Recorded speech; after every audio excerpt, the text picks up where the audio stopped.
Assalamualaikum warahmatullahi wabarakatuh.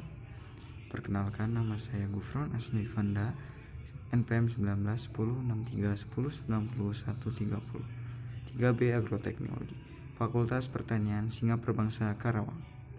Di sini saya akan membahas tentang struktur DNA, sintesis protein, dan pewarisan sifat. Oke, langsung saja.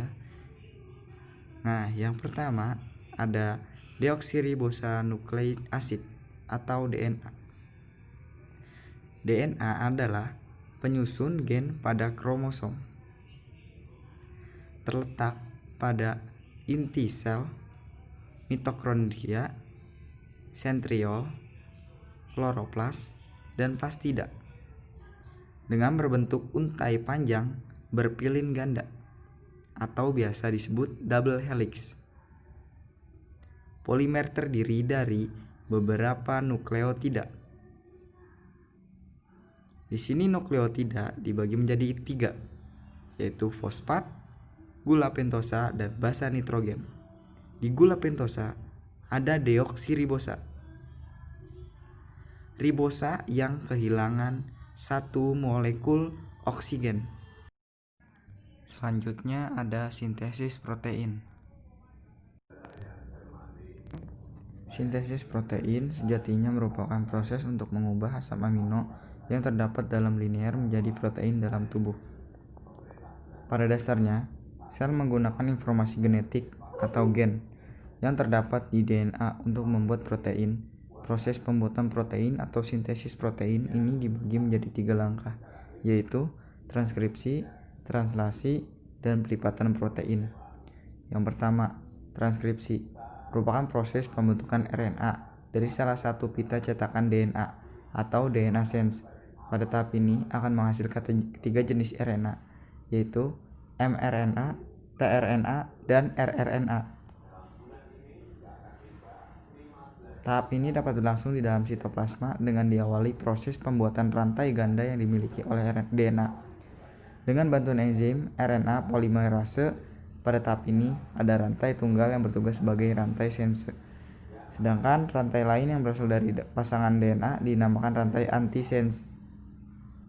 Tahap transkripsi sendiri dibagi menjadi 3 tahap, yaitu tahap inisiasi, elongasi, dan terminasi. Yang kedua, translasi. Translasi merupakan proses urutan nukleotida dalam mRNA yang diterjemahkan ke dalam urutan asam amino dari rantai polipeptida. Selama proses ini, sel membaca informasi pada messenger RNA atau mRNA dan menggunakan untuk membuat sebuah protein. Ada setidaknya 20 macam jenis asam amino yang dibutuhkan untuk dapat membentuk protein yang berasal dari terjemahan kodon mRNA. Proses translasi sendiri terbagi atas 3 tahap, yaitu tahap awal atau inisiasi, elongasi atau memperpanjang rantai, dan tahap terakhir terminasi. Ketiga, pelipatan protein. Rantai polipeptida yang harus disintesis tidak berfungsi sampai mengalami modifikasi struktur tertentu seperti penambahan karbohidrat ekor atau glikosilasi, lipid, kelompok prostetik, dan lain-lain.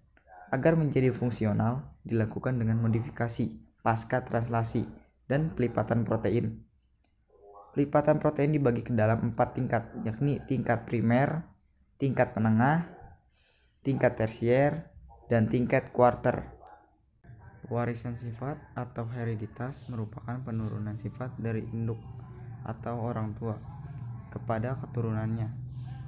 Ilmu yang mempelajari tentang warisan sifat ini disebut genetika. Sifat-sifat suatu makhluk hidup diwariskan melalui sel kelamin jantan dan sel kelamin betina. Bagian sel yang bertanggung jawab terhadap penurunan sifat ini terdapat di bagian inti sel atau nukleus. Di dalam inti sel terdapat kromosom. Kromosom merupakan benang-benang halus yang berfungsi sebagai faktor pembawa sifat keturunan. Di dalam kromosom terdapat substansi pembawa sifat keturunan yang terdiri atas senyawa kimia yang disebut gen. Gen berfungsi sebagai penentu sifat-sifat suatu makhluk hidup. Kromosom dan gen inilah yang mengendalikan pewarisan sifat pada makhluk hidup. Kromosom adalah materi genetik yang berupa benang-benang halus atau kromatin yang berfungsi sebagai pembawa informasi genetik kepada keturunannya.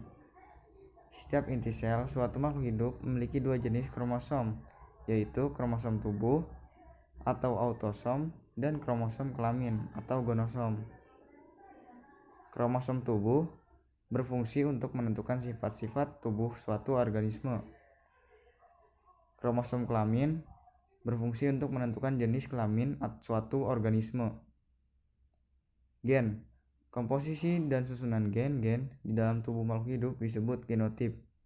Genotip setiap makhluk hidup berbeda-beda yang dapat menentukan sifat-sifat suatu makhluk hidup tersebut. Pada dasarnya, genotip adalah sifat pada makhluk hidup yang tidak terlihat. Fenotip. Fenotip adalah sifat pada makhluk hidup yang dapat terlihat. Pada umumnya, suatu gen dinyatakan dengan simbol huruf.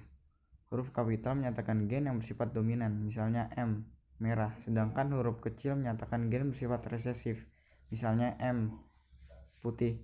Gen selalu berpasangan, misalnya M besar dan M besar, M besar M kecil, atau M kecil M kecil. Gen yang sama jenisnya seperti M besar atau M kecil disebut homozigot. Sedangkan gen yang berbeda jenisnya seperti M besar M kecil disebut heterozigot.